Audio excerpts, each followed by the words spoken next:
This is the Shoulda Bet More podcast, presented by Gold Boys Network. Here's your host, Will Hill. Welcome to the Shoulda Bet More podcast, presented by Gold Boys. Coming up on the show, Jonathan Von Tobel of VSiN will join us. We'll go over the weekend that was in college basketball, picking up a little bit as we get towards the end here. As I'm recording this, still got a couple games to play. By the time we talk to JVT, the action will have wrapped up just about, and I will start here with the positive, and there's plenty of negative to get to from these past 3 or 4 days, but I'll start with the positive. UConn Florida was a hell of a game. There was just not only the game itself, which was a good game, not a great game. Florida pulled away late, and the 2-point final score was deceiving because UConn in that final minute, once Florida hit that three, Clayton, who, the streak of UConn winning 13 straight games in the tournament started against Clayton when he played at Iona 2 years ago on St. Patrick's Day, and it ends against Clayton and his Florida team. And that's kind of a microcosm of college basketball, which I'll get to in a second. These transfers and how that's affecting the balance of power. But once Clayton hit that three to make it a 6-point game, I think it was 70-64. And my goodness, if you had the under in this game, it was 151.5. And McNeely hits a three at the buzzer to have it land 152, 77-75 final, and 16 points, I think, in the final 26 seconds. But that's beside the point, even though it was a brutal beat. That was a great game. A great game because of, and again, the game itself wasn't great. The game itself was good, but I thought the level of enjoyment was great because of the fact that you had the drama of UConn being the 2-time defending champ, defending their crown. Nobody picked them. Nobody thought they'd win. They're now in the role of an underdog, trying to spoil it against one of the main contenders, one of the best teams in the country in Florida. And boy, did they have their chances. They missed a million shots early. They went into the half after a deep contested three-pointer, tied it for UConn after they missed so many open looks. They were able to tie it with a three. They came out in the second half and controlled most of the early action. They led by 6, and there was a sequence where they led by 6, had a layup, a point-blank range look, rimmed out, and then they fouled the three-point shooter on the other end. Like, I only made 2 of them to cut it to a 4-point game, but that was the theme where UConn had time and chance after opportunity to get this from a 6-point lead to like an 8 or a 10-point lead. And it just felt, watching the game, and they played very hard. They played very good defense. A team that struggled all year defensively, they played their ass off, and they played really, really hard. They had every opportunity to extend it to an 8, 10-point lead plus. And if they could have just gotten it to there, I think they would have won the game. I really do. It's just they could never put Florida away and make it a 3-possession game. And Florida just hung around, and then stole the game at the end. UConn went cold for a while, and just in the final seconds, once Florida got the lead in the final minute or so, UConn just couldn't squeeze the ball on rebounds, on free throws. Where, hey, you're lucky enough to get a miss, you got to secure that. You can't let that turn into points the other way. On the second opportunity, they had a rebound free throw go right through their hands, led to a dunk, and another opportunity where they missed a rebound on a free throw. And that was the game. I mean, Florida's the better team. If they played 10 times, Florida wins 7, 8. This was one of the two opportunities where they turned Florida over, and they really had opportunities to advance to a Sweet 16. And my goodness, what the Monday conversation, all we'd be talking about now, or a lot of the shows, can UConn actually do this and get back to a Final Four and possibly three-peat? Everyone would have been terrified to pick against them. It would have been a great story. It really would have been. I was pulling for it. I was really rooting for it. They came up short. You could say it's a house money game, which it was, but when you're up 6, and they were favored on the live line pretty deep into that game, when you're up 6, those expectations readjust themselves, and it goes from being a house money game to now a game that is in your grasp, on your racket, so to speak. And they had every chance to win and move on to a Sweet 16. Could not get it done. And by the way, 2 things. We do not need to see Liam McNeely's mother every 2 seconds in the game. We get it. She's at the game. She used to play for Rice. You can show her once, maybe fine. We don't. The Florida fan or the neutral fan watching the game doesn't care about Liam McNeely's mom. I'm rooting for UConn. I don't care about his mom. Show her once for 20 seconds. Oh, she played at Rice. The cameraman showing her after every free throw. I mean, they're down 6 with like 5 seconds left, 10 seconds left. He's shooting free throws. They're showing the mom again. Enough with the mom. You don't need to keep showing the kid's mom. Enough. We get it. That was one thing. Just way over the top with that. In terms of showing his mom. And just way, way overdone. It got very strange. I mean, continue to show her time and time again was really strange. So that was one thing. The other thing, Hurley, I know he's a character, and for the most part, yeah, I think he's good for the game. The tantrums on the sideline are entertaining. We don't have a lot of these coaches with big personalities anymore. A lot of the big name coaches have retired. Coach K moved on, Jay Wright moved on. A lot of the coaches that people would recognize have moved on, kind of ushering in a new era. Hurley's one that, you know him because he's won 2 titles. He's flamboyant on the sideline. He's demonstrative. He's arguing with the refs. He's screaming at everybody. There's a difference between being competitive and being feisty and being intense and being a crybaby. After the game, to say to Baylor, "Hey, I hope they don't, I hope they don't screw you guys over like they screwed us." To blame the refs, I mean, give me a break. You guys missed a ton of shots, shot terribly from three, couldn't rebound free throws. Okay, a lot of these calls could have gone either way, and there were plenty of times this weekend watching these games. The refereeing in these college games is very spotty. The St. John's game uh, comes to mind. There's just these games are overregulated. They go to the monitor a million times, and I'll get to that in a second. The issues this weekend with the tournament, but to sit there and blame the refs, I mean, come on, that's too much. That's way too much. It was not the refs' fault you lost. You didn't play well enough. You didn't play well enough down the stretch. You had chances where you missed open shots. You had chances to extend the lead. You had chances to get rebounds on free throws, and you couldn't do it. So, you move on. It's one thing if you want to argue the calls on the floor with the refs and work the refs. That's one thing. That's part of the game.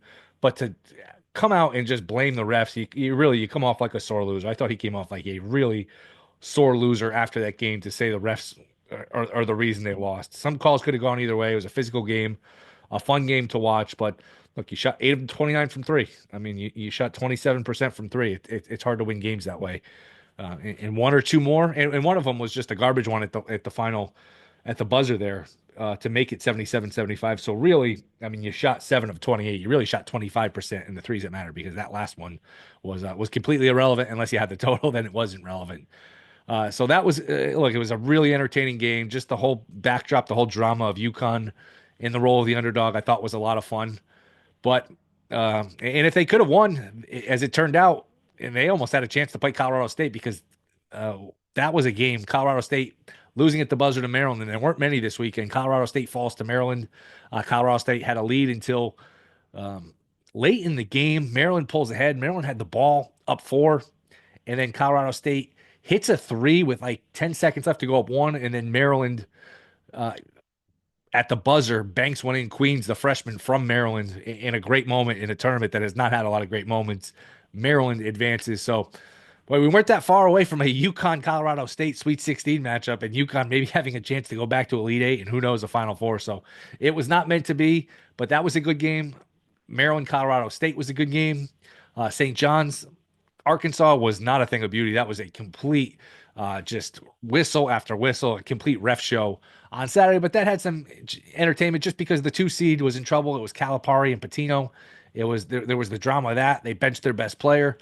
But boy, for a tournament I love as much as anything, you can count the number of exciting games, exciting moments as we wind down day 4 here on one hand. It was really a rough watch, a brutal weekend. And I think a lot of people have brought up this point. It's true. The transfer portal, the NIL, the fact that these power conference teams can just pick off the players from the mid majors has really widened the gap between the haves and the have-nots. It's just a huge, huge gap, and it's something I really underestimated going into this tournament. And usually you think of this tournament, you think the underdogs, you think these mid-major teams are undervalued, you get close games, you get upsets, you take the dogs, you're going to do okay. Well, if you took the dogs this week, for the most part, unless you pick the right ones or whatever, you got absolutely crushed. St. Mary's was not competitive against Bama. You go down the line. I mean, there's just not a lot to say about a lot of these games. Now, I know Kentucky was a small dog to Illinois, but a lot of these games were just blowouts. A lot of these games were blowouts. You didn't get any of the top 4 seeds losing in the first round. Not a lot of those games were competitive. It was a boring weekend. It was a boring weekend. The play wasn't that good. The refereeing isn't that good. Nobody shot. I mean, the shooting going into, I think Sunday was like around 30%. I mean, nobody could shoot the ball. The refereeing, the reviews, it was just, I gotta be honest, it's a tournament I love as much as any sporting event. It was a bad product. It was a bad product. Now, the positive sign is with the lack of upsets, you head into a Sweet 16 with a lot of the higher seeds still in place. That sets up some good matchups. But So that's the positive, and that's a good thing. We'll have some good matchups to look forward to. But it sounds weird to say this tournament's not really about basketball. This tournament's about upsets and buzzer beaters. It's about excitement. It's about the drama. It's about the stories.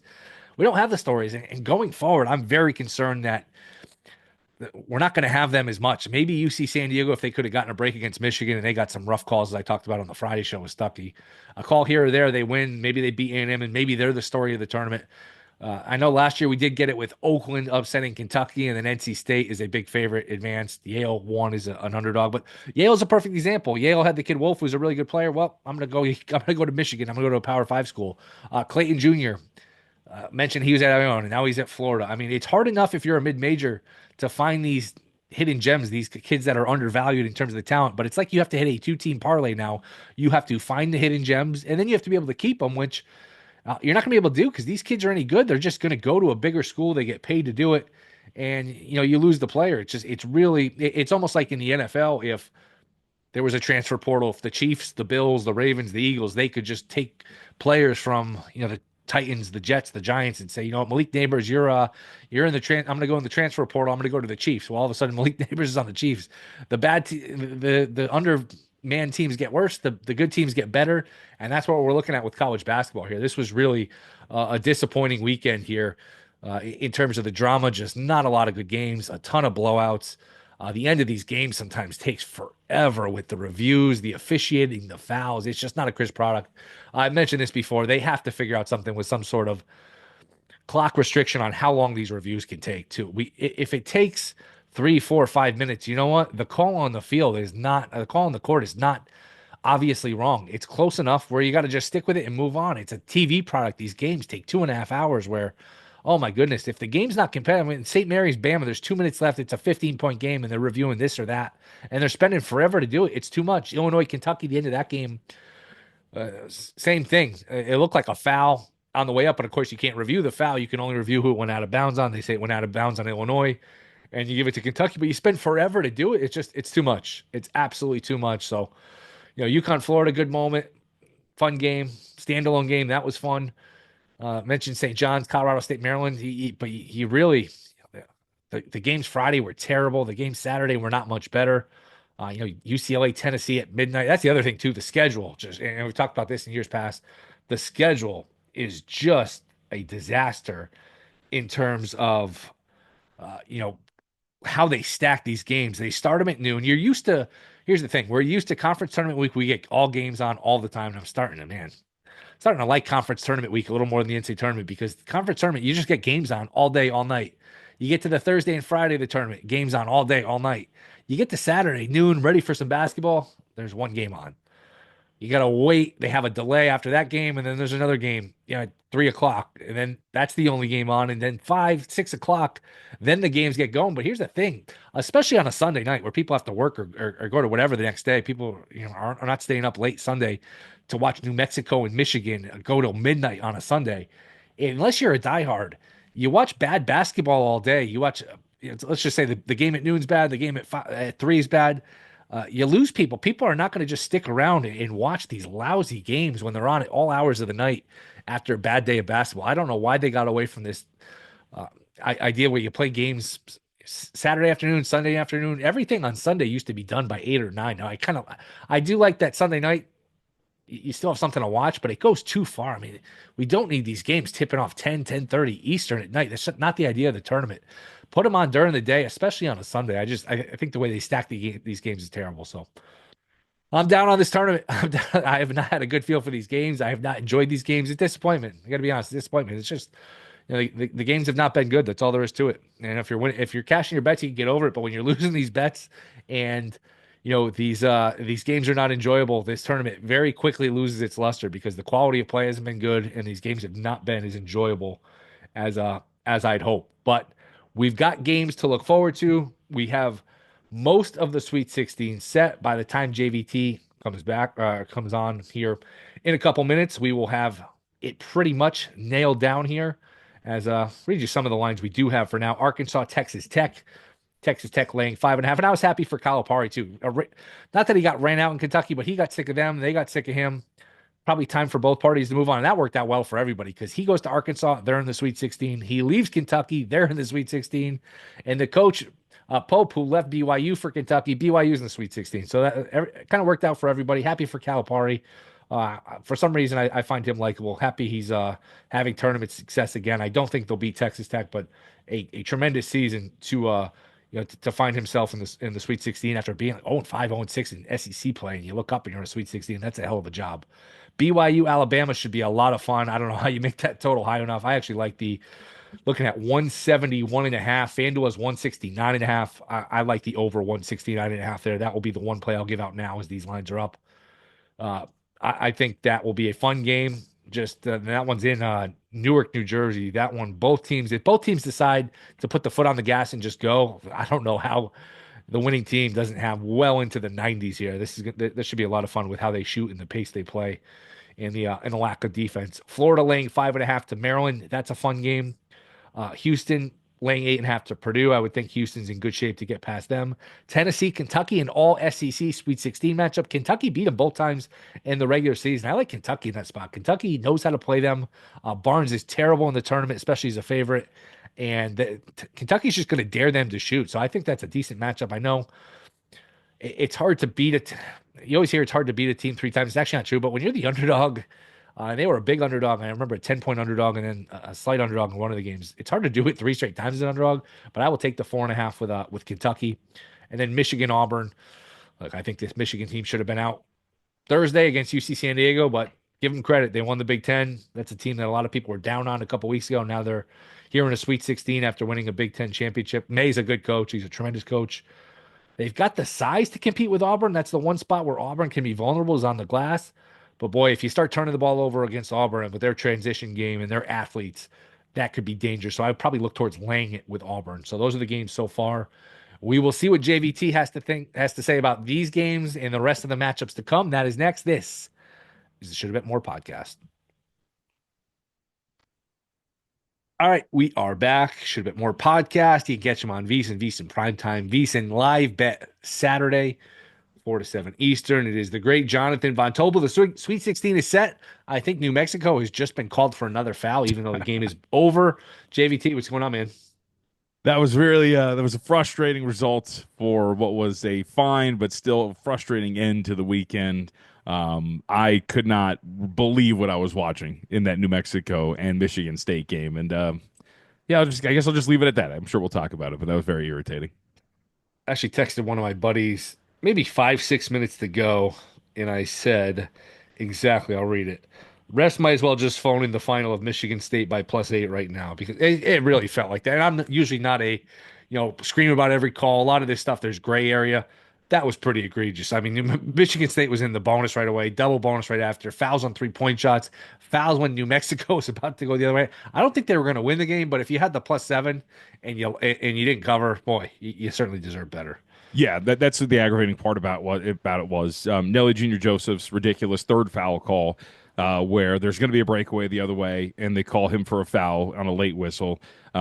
The essentially rip through on Michigan State when New Mexico's about to get a shot clock violation or a jacked up 3 with no time left in. Well, I think it was an 8-point game at that point, where I believe it's True Washington who gets called for a foul when the kid rips through because he's desperately pulling up for a 3 because there's 1 second left on the shot clock. We can go over all of them, but that was the aggravating part about it.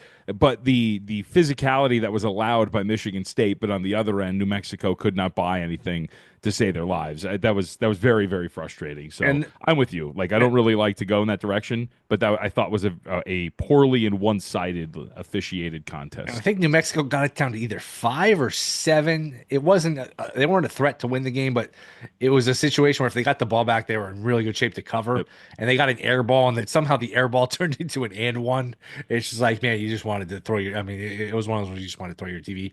And then they came back. I think New Mexico either hit a 2 or 3, which probably was the final score of the game. They came back from commercial and they're showing the guy's shoe like, oh, maybe he stepped out of bounds. I said, I swear to God, if they call this guy out of bounds and wipe away the previous basket, I'm gonna need to take a walk. That was a tough one.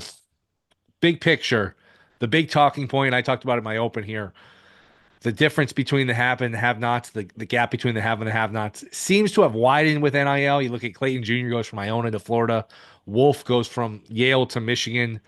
I mean, you can go on and on. I know it's a small sample size, but it does seem something like there's something to the fact that, you know what, maybe going forward, it's going to be harder for these mid-majors to compete like it's been in the past, decade or so. Do you buy that, or is this an overreaction? I mean, I don't know. I think you could find points of evidence supporting you either way, right? I mean, look at the game we just talked about, and then another game I'm sure we'll get to in terms of a recap. But the two Mountain West teams, right? I mean, Colorado State does everything possible to potentially beat Maryland. They're on the brink of potentially upending the Terps there. And then New Mexico very much fought with Michigan State, and those were two teams that it did not look like there was a massive gap between those two groups. And then we get to the Texas Tech Drake game where, yeah, second half, the Texas Tech ended up pulling away from them, but that was a tightly fought contest. Do we? I guess we can probably point to the fact that just the straight up results say, look, we have a Sweet 16 where all these top seeds are in, and it doesn't really matter because all of the big boys are in. But I feel like I want more, but I can understand why somebody would come out of this and think, oh, dude, this is a very chalk heavy tournament, and here we are in a Sweet 16 with no double digit seeds for the first time in forever, and this seems like this is something that is going to be a problem going forward. Did you think at any point UConn was going to beat Florida in that second half, or at any point during that game? Oh yeah, sure. I mean, like I didn't think like, okay, this is it, they're going to win, but I think we have to give. It's funny. There was a lot after the win and cover by UConn that they were frauds, but I thought that was funny coming out of a game in which they eventually covered right against Oklahoma. Like they met market expectations. No matter how they got there. But then there was this rush to fade them, which I didn't really buy ultimately.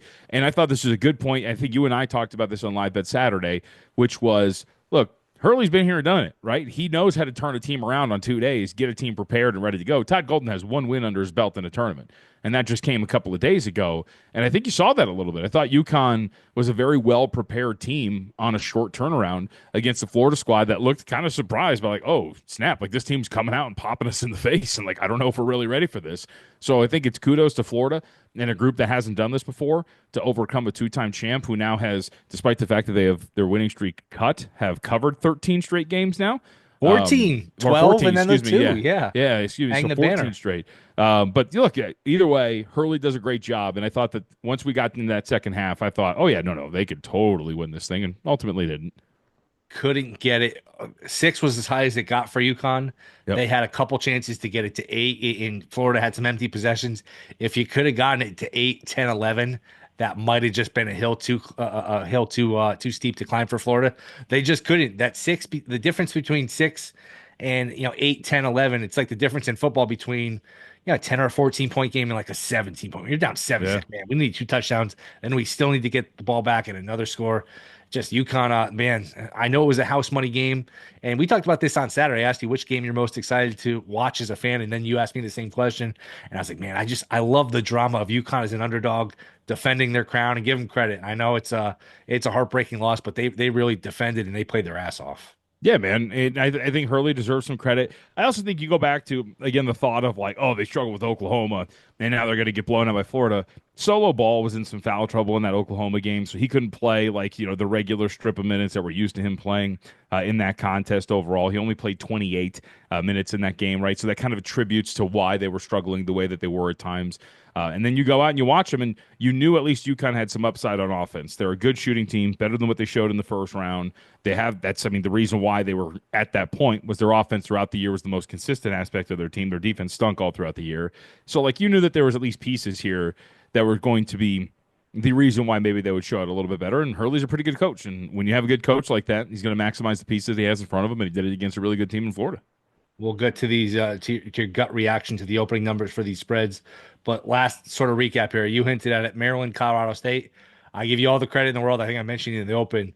You talked about this Colorado State team a month ago, 3 weeks ago. It's like, man, be careful if they get in the tournament. Eventually, they win the conference tournament. So you've been all over them, 11 in a row, almost 12 in a row. They hit a 3 late. Man, Maryland had the ball up 4 to kind of put that game away. Both teams had their chance. This is a really good game. I don't want to say saved the weekend, but it was nice to have a buzzer beater and have some drama here. And I'm sure it wasn't nice for you, but did you have any futures on them? What were your kind of takeaways here on the last minute or so of that game? No, I I had them plus the points, so like that was you sit back and they were inside of that number the entire time, so it didn't really have to worry about it too much. When Maryland was making a run in the second half, you got a little worried, but Colorado State kept it tight. I just go back to look. I put this up on Twitter. It was a travel at the end, but that happens, Like they're not going to call those sort of things, but by the letter of the law, it was a travel. And there was a lot of Maryland fans who were all up in my mentions, all man, like you asshole. Like no, like look, I'm not calling for them to strip the win away. Maryland got the win, and that happens. And we're going to be in situations at the end of games where refs are not going to call things. I think the irritating aspect, and you've got the memory of a hawk, you will remember that 2 possessions prior, the reason why Maryland had free throws to take a lead in a tie game was on a ticky-tack foul on a rebound. Hated where the the two call. guys, it was ridiculous. Hated It was the call. absolutely ridiculous. I thought So- when I saw the whistle blown, I thought they were going to call over the back Sure. because a lot of the contact was initiated by the guy who was jumping over the back. If you're not going to call over the back, you just swallow the whistle. Which that one watching replay was the contact was minimal. I would have had no problem with a no call play on last 20 seconds. I'm just let's let the players decide it. Yeah, that was a rough one. Right. So like that is what like irritates me and is worth pointing out, which is look, on 2 consecutive possessions for Maryland's offense, they got the benefit of either the lack of officiating or the officiating. And that stinks for Colorado State. Like you mentioned, this is a good team. The team that had won 11 straight coming into it. Bartorvik had them as a top 10 team in the country. And what irritates me is well, they can't call it in that scenario. Well, then, like, when does that start, right? When does that window begin in college basketball games when you have officially decided that the referees cannot call a violation when it is time to call a violation when it's not? And the other part about it is just because you like the moment, because I saw a lot of, like, John Fanta, like, start put out of videos like, oh, this was a great moment, and now people want to complain about it. Don't ruin it for Maryland. How about we don't ruin it for the kids who had won 11 straight and we're playing like one of the best teams in basketball, whose head coach is about to leave for a new job. The program's about to be in a different direction. We have no idea what. That was a very special team. But because most of you don't follow them and understand what the narratives and the storyline are surrounding them, we got our buzzer beater and everybody's fine.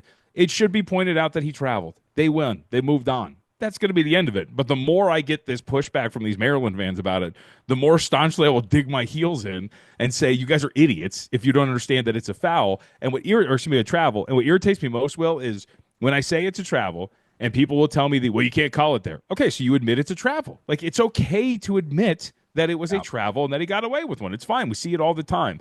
But for you to bury your head and say it's not one, I think is asinine. Yeah, and it's it's one thing if Duke, Kentucky, one of these Bluebloods doesn't get a call for their fans. All right, you'll be back next year, maybe the year after. Colorado State, I mean, we could be sitting here 20, 25, 30 years from now, and Colorado State might still not get to the Sweet 16 in the next 20. It's just that's such a rare opportunity. Now, look, who knows? Maybe they're there in a year, 2 years, whatever. But yeah, I mean, you get the idea. That's a very rare opportunity for a program like Colorado State to get to a Sweet 16, and the fact that it's wiped away. Yeah, I agree. It's a tough one. And I just want to shout out, too, because he's going to be out. Part of the reason why I liked this team so much was Nico Medved, their head coach, and he is a Minnesota guy. Went to Minnesota, is from the state. Like, he's going to go and take the Minnesota job here.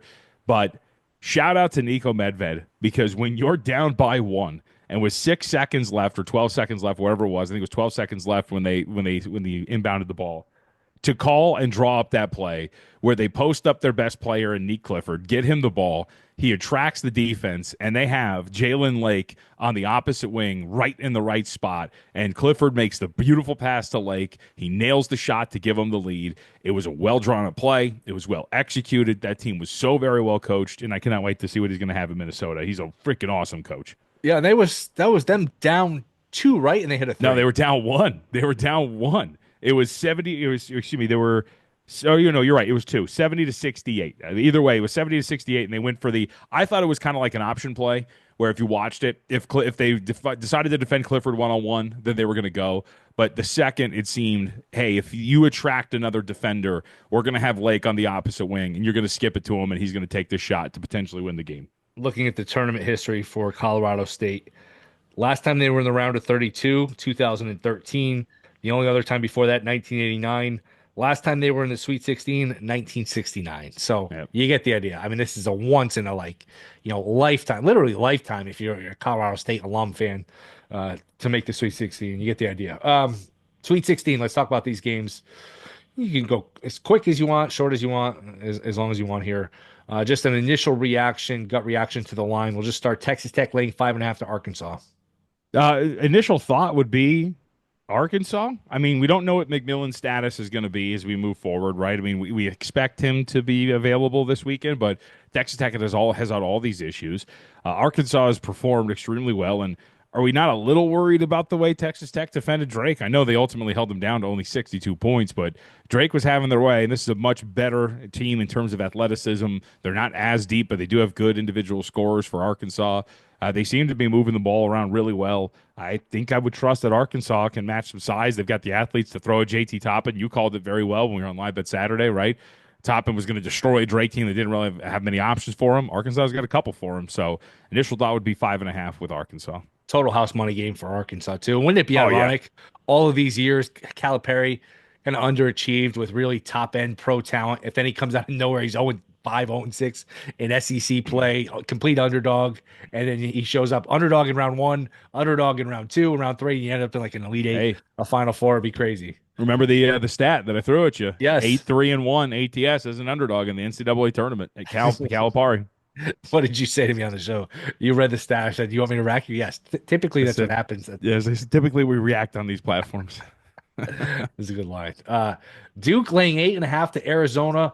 I remember it was 2011. These teams met in the Sweet 16. The year Kyrie went #1, and Kyrie was hurt most of the year. They kind of injected him back in the lineup late it was either in this game or just in the tournament where he missed most of the year. And Duke got upset. I don't know if you're old enough to remember. I can never remember what your when you started following this stuff. But the Derek Williams team, I think Derek Williams had a big dunk on Paulus, if I remember correctly. Either way, Duke laying 8.5. Too much, too little. What are your thoughts? I actually I lean toward Duke a little bit here. I was not overtly overwhelmed with Arizona tonight. I mean, is Caleb Love going to be mini Michael Jordan again and score 29 points on 10 of 18 shooting and hit 5 of 7 3-point attempts to go with 9 rebounds and 4 assists? Because if that's going to be the case, then sure, I think Arizona's got a shot to stay in this number. But that was mostly the Caleb Love show, and nobody else was overtly efficient outside of Toby Owaka, who had 12 points and 6 of 8 shooting with 14 rebounds. I don't think what Arizona did today was, oh, okay, cool. This is a team that I think is getting it together. No, this is a team that rode the hot hand of their best player, and I don't think that that's going to be available to you in 6 or 7 days when you take on Duke. Boy, I recorded my open a few minutes ago. Alabama, the total was, depending on where you look, anywhere between 168, 171 and a half. We're up to 174 and a half, pretty much across the board here. So Alabama's laying 4.5 to BYU. I think the winner gets in the 90s here. I know it's a high total. I don't know if it's high enough. Imagine this keeps going up. What are your thoughts here? Yeah, man. And it's similar, too. I mean, Alabama just kind of held St. Mary's at arm's length. I thought that win for Alabama was way more about St. Mary's being just utterly pathetic than it was about Alabama doing anything.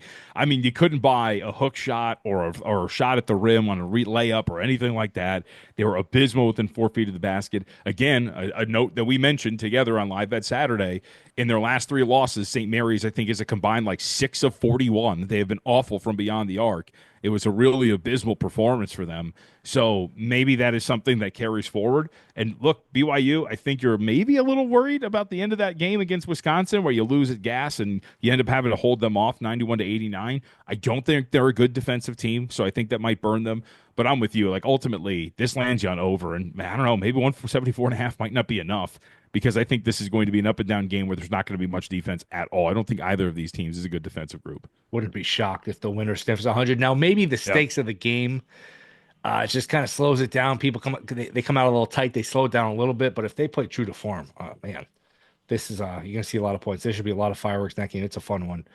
Florida laying 5.5 to Maryland, another high-level game. Are you surprised by this line at all? Do you have any feel for this one?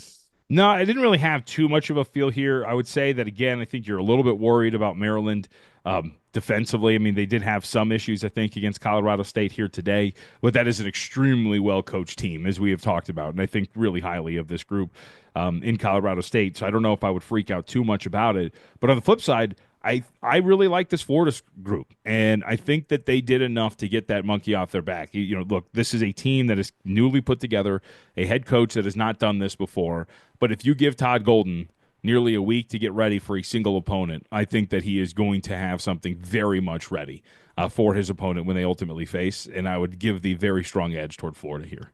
Some funny Sweet 16 Todd Golden jokes going around if you guys want to Of course, yeah. look up those. Those are pretty good. Uh, Houston laying 8.5 to Purdue seems heavy. I don't see much of a path for Purdue. I don't like their defense. I don't like their 2-point defense. Now look, they got by High Point, who's a trendy team, and they destroyed McNeese, but McNeese was awful in that game. I probably look towards Houston here, not cutting in line to lay it, but that's probably Yeah. the option I go with here. What are your thoughts here? I'd lean under, and I think the market's going that way too, Okay. right? It was like 133.5 for the open. We're down to 132.5.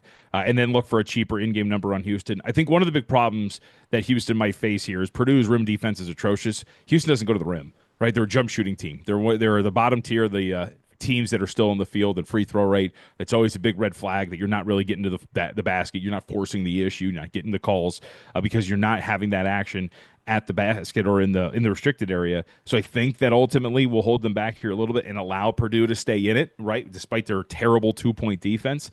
But I also think that they're so good on defense that this Purdue team is not going to be able to breathe, especially along the perimeter. So I think it's going to be a low-scoring game. I like it underneath the total. I do like Houston, but I definitely want a cheaper number than that. But if they come out guns a-blazing and they're hitting threes, then I think it's going to be a game they can win by margin. But I'll go under and hope for a cheaper in-game total. We were finishing up our show on Saturday, and Michigan was dead and buried. You kicked dirt on them.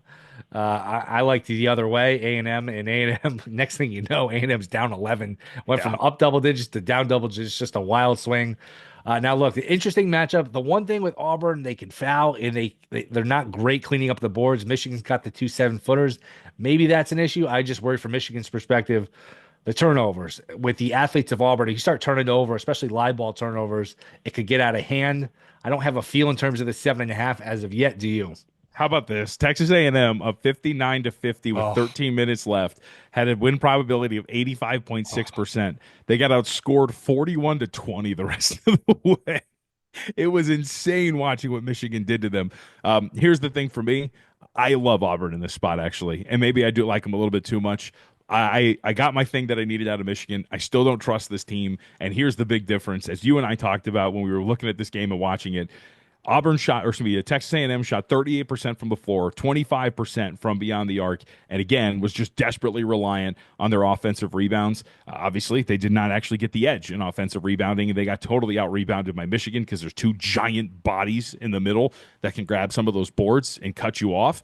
You're not going to get that if you're Michigan here against Auburn. This is an elite team. They got an alpha scorer that's going to have a lot of things to do on the offensive end against both Wolf and Golden. You and I saw Golden in some really soft spots defensively. Did not look particularly great against Texas A&M and Auburn. Again, very good at forcing turnovers. 5th best, or excuse me, top. We're talking about like top 10 in the field right now in terms of defensive turnover rate. They've done a pretty good job of forcing those, and I think that they're going to be able to take advantage of those issues that Texas A&M did not. Maybe I'm just looking at Auburn with rose-colored glasses because I have this future, but I think Auburn's going to be there. I used them against Creighton. I'm going to do it again here. Kentucky swept Tennessee in the regular season as we have the SEC tournament basically breaking out Pretty much in the round of 16 here. Tennessee's laying 4.5 despite the fact that they got swept. You're going to hear a lot. It's hard to beat a team 3 times, which is nonsense, but is it different when the team is the underdog basically all 3 times? I remember watching at least one of these games for a good chunk. Kentucky was just daring Tennessee to beat them with outside shots, and they couldn't do it. So I'd expect a similar game plan here. I'd be inclined to take the 4.5. What do you think? I would be inclined to lay the 4.5. Okay. Now, here's the thing: because I'm with you. I don't subscribe to the nonsense of it's hard to beat a team, 3 times. There's a reason you lost the first 2 for the most part, and actually, you'll find, especially in football, that the team that lost the first 2 ends up losing the third, because again, there's a reason why you lost them. However, for some odd reason, we were both. I think we were both on the air, or we were on the air for these. So I watched Kentucky and Tennessee up close both times, and the thing that sticks out. Kentucky identically in both games shot 12 of 24 from beyond the arc against Tennessee. They hit 50% of their threes. Meanwhile, Tennessee on the other end shot 24% and 16% from beyond the arc. Both games just screamed, oh boy, you're just running into the bad side of variance just against the same opponent. And I think that's really going to flip on its head here. I wouldn't at least put too much stock in what Kentucky did in the first two matchups against the Volunteers. So if you're going to be able to hit some of your outside shots, which Tennessee should be able to, I think they're in position to potentially win and cover this game. But I'll sit back and wait because market's already moved in Kentucky's direction. I think a lot of people will go with the thought of, hey, look, they beat them twice. Why are they laying 4.5 on a neutral? And I'll take my chances with Tennessee here against Kentucky. Last one, Michigan State. Hopefully for them, for their sake, they bring the rest from the New Mexico game with them to take on Ole Miss plus 2.5. We almost had a UConn Colorado State Sweet 16 game, and we had almost had an Ole Miss New Mexico Sweet 16 game. And New Mexico was up, 7-9 points in that game. It did cross my mind for both of them. But are you going to lay it here with Michigan State? What are your thoughts on this one? I lean in that direction. So I didn't watch much. I'm going to go back and watch this Ole Miss Iowa State game because that was one that kind of got lost in the shuffle while I was watching everything else. But I will say, I think Iowa State was a team that I was kind of targeting to go against. I used Lipscomb. That wasn't really the case. And I thought this Ole Miss team would have something for them because I just don't really like this Iowa State team. And that was the case. So I do wonder if this is maybe something where Ole Miss took advantage of an overrated foe. And I don't want to put too much stock into what I just saw with what they did against the Cyclones. Michigan State's a very good defensive team. That was one of the reasons why New Mexico could not cover that game is they got stuck in neutral for a while. They're going to be able to defend like hell against this Ole Miss backcourt. They can run with the best of them. I just really trust them. And if we're going to start to dip, because some of these spots are getting under 3, if you're going to tell me I need to win a one-possession game, then I think that's going to be something I can ask Michigan State to do here. JVT, appreciate it, man. This is a lot of fun. 30 seconds. You have any baseball bets you recommend? I did bet reopening day here on Thursday. Yeah, I did bet Mike Trout at 66-1 to lead the league in homers. Now that's literally just a hey, if he's healthy and plays 130, 140 games, then guess what? That's a great ticket to be sitting on when it comes to the Angels. So that, and I do think that they are. I hate to say this, but I do think they're a candidate to go over their win total. I will say very quickly, if you have followed the Angels like I have, and I am wearing the Angels hat, they have, as many would know, just suffered the worst variance when it comes to health luck. They have been an awful team in terms of health, and I think you're going to be able to get the right side of that for once in your life. To ask them to win 72 or more games, I think is doable. How big of an Angels fan are you? Will you watch pretty much every game? I will check the box score every night. I don't know if you can get me to watch every single game because, it's been terrible. But I will say this. Usually my viewing habits are I'll watch about 80% of the games up until the All-Star break, and then they'll lose a series and get swept by either the Mariners and the A's in a very important series right out of the break, and then I'll just stop watching them altogether. Do you do any I'll call them Dave Ross homer bets where it's like, I'm going to bet the Mets, the Cowboys, I'm going to bet all my favorite. Do you do anything like them to make the playoffs? You just, I'm not going to waste the money. No, I usually don't. I do try to view them somewhat logically. So that's why as an Angels fan, I can understand if you don't want to buy it here, but I do think they've made enough improvements. They've got some pretty good pieces. They have guys like Neto and Chanel and some other pieces they've added to the group enough that I think that this is a good enough team to win about 72 or 73 games. So I try to be logical about it, but we'll see. I hated the Angels, those early 2000 teams, those Choned Figgins, Darren Erstad. They would just take the extra base. They used to drive the Yankees nuts. Beat them in the 05 playoffs. Beat them in the it was the 02 playoffs. They drove the Yankees crazy. They were a tough. No, maybe it was the 05 one. Yeah, well, the last time the Angels were actually good, I think it was the 09 ALCS that they lost to the Yankees. That was heartbreaking. Order was restored in that series, thankfully. Yeah. They were a pain in the ass kind of team. They really were. Yeah. JVT, appreciate it, man. Well, VSiN.com, VSiN Primetime. What else you got? That's it. At me, JVT, up on social if you want to give me a follow and tweet mean things at me. All right, appreciate the time, man. We'll do it again soon. See ya. All right, rate, review, subscribe. Appreciate JVT coming on. We'll be back Wednesday. We will be a day away from not only the Sweet 16, but the real start of Major League Baseball season. So excited for that. Talk to you Wednesday.